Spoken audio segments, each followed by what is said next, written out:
Hey everyone, welcome back to another episode of Bermanology on LettermenRow.com. I am your host, Jeremy Birmingham. With me today is one of Ohio State's top 2021 targets, offensive line prospect J.C. Latham, the IMG Academy, originally from Wisconsin. Thanks for joining me today, J.C. How are you? I'm doing good. Just got exams coming up, studying a little bit for them. Have you had any sort of struggle with being as dedicated as you want to school with all of this attention and notoriety that's come from recruiting and all the travel and all that stuff? How are you balancing that as a 17-year-old?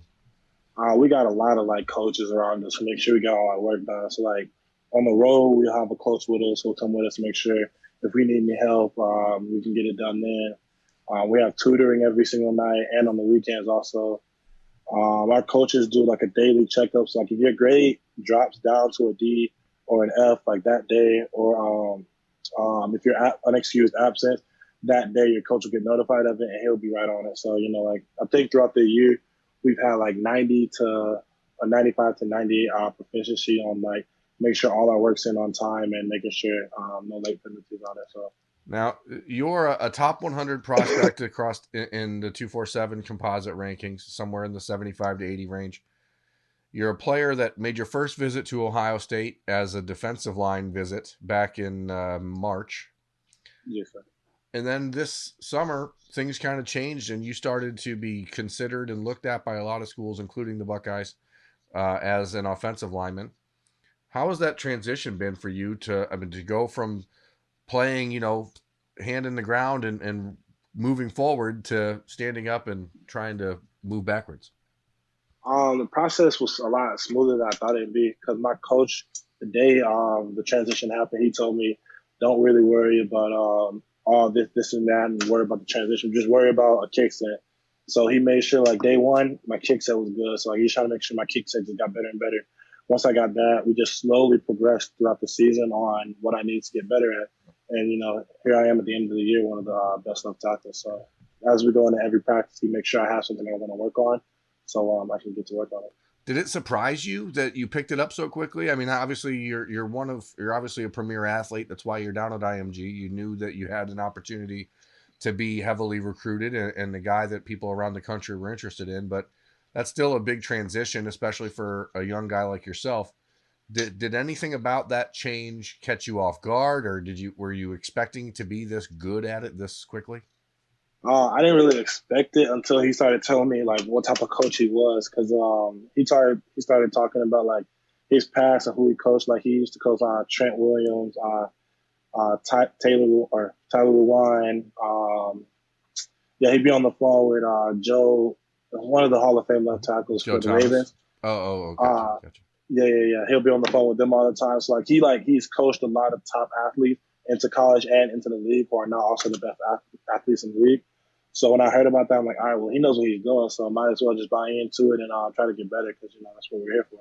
And obviously, at Lettermen Row, we cover Ohio State, so a lot of the questions are going to be geared in that direction. But did you Uh, notice an uptick in the amount of conversation and interest from Ohio State when you made that change? Because, I mean, as a defensive lineman, maybe your athleticism and size might seem, I don't know, standard, I guess. But uh, as an offensive tackle, it's that sort of mobility and footwork is rare.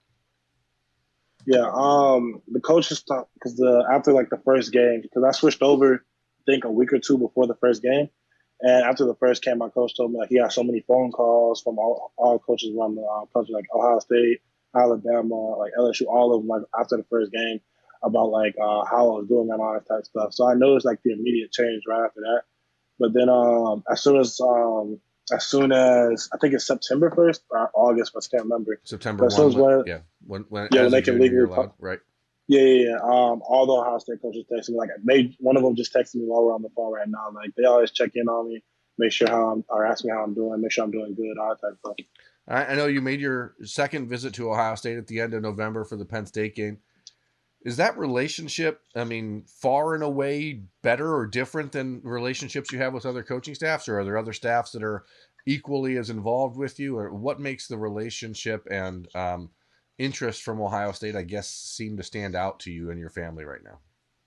It stands out to me and my family because, like, not only do they make sure I'm good, like, he'll also, like, call my dad, stepmom up, and actually my mom, too.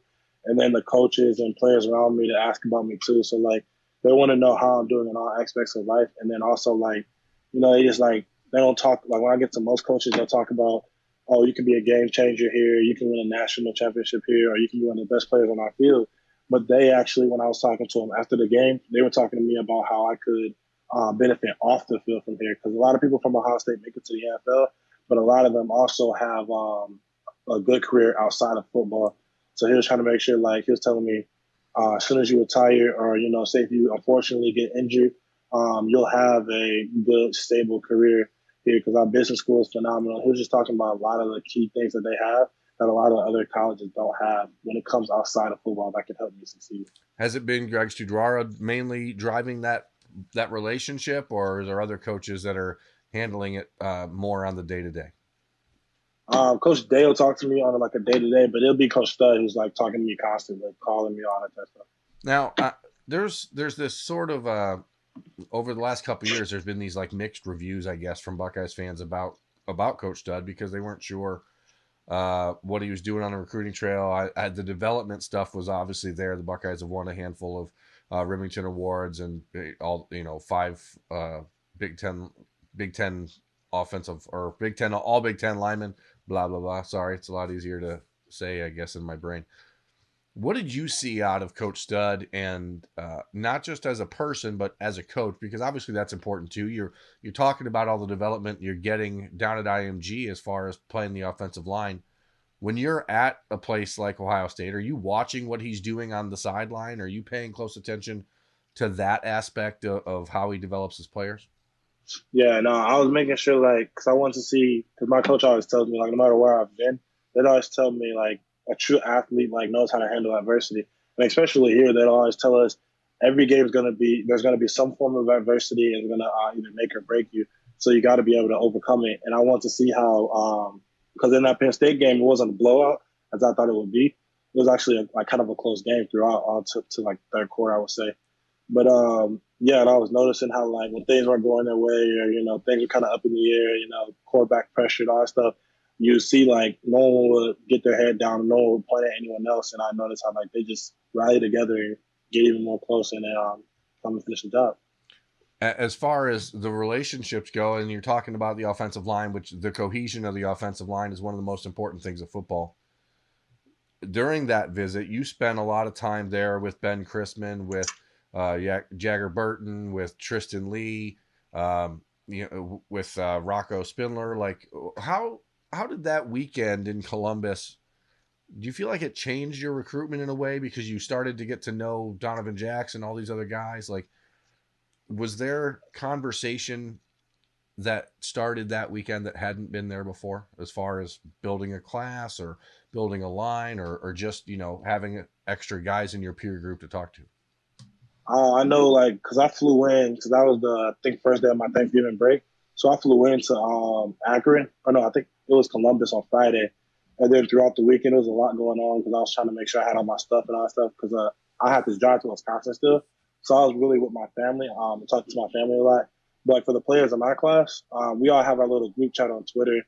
Like all the players who've been offered from Ohio State for our class and all the potential commits in our class and the actual commits in our class. And, we just steady talk about like a lot of stuff, like who's going on the games or how y'all doing, all that type of stuff. And then I got another group chat with just like the old linemen who have potential to commit to Ohio State also, just see what their thoughts are about the school in general. Who's the better recruiter, Ben Chrisman or Jack Sawyer? Jack, I'd probably say Jack because first day down there, I met him right off the back.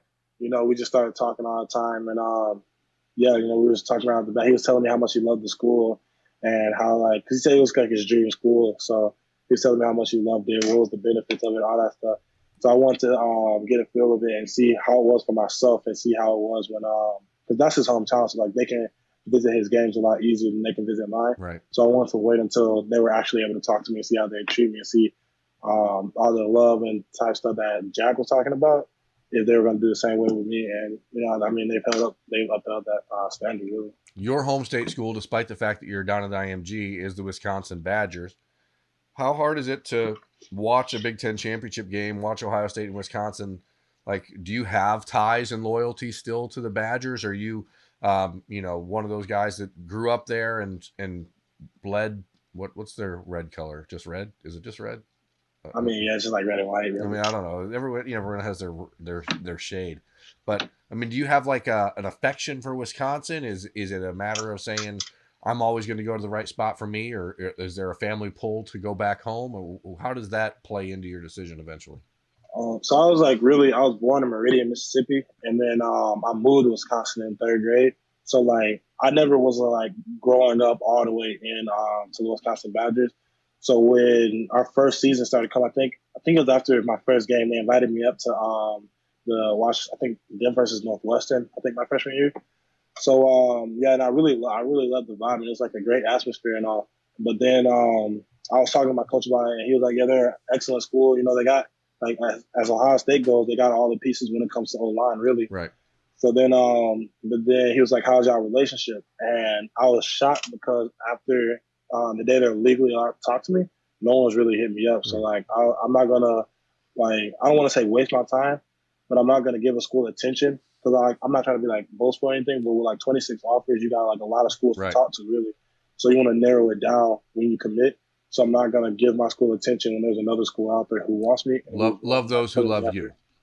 Yeah, yeah, yeah. And like I got a lot of hate from people from Wisconsin about it, like a lot of threats, all that type of stuff. A lot of just bad stuff, a few racial slurs, all that really about me not putting them in my top 10 and all. But yeah, I mean, it was just really about the relationship because all the other aspects were there. It was just no coach has really ever hit me up about it, or no coach has really called me or anything. Well, first of all, let me say I'm sorry that you had to deal with that because that's disgusting. Yeah, yeah, no, Where are you now? I mean, you made a visit to Ohio State at the end of November. Then the next week you went to Michigan.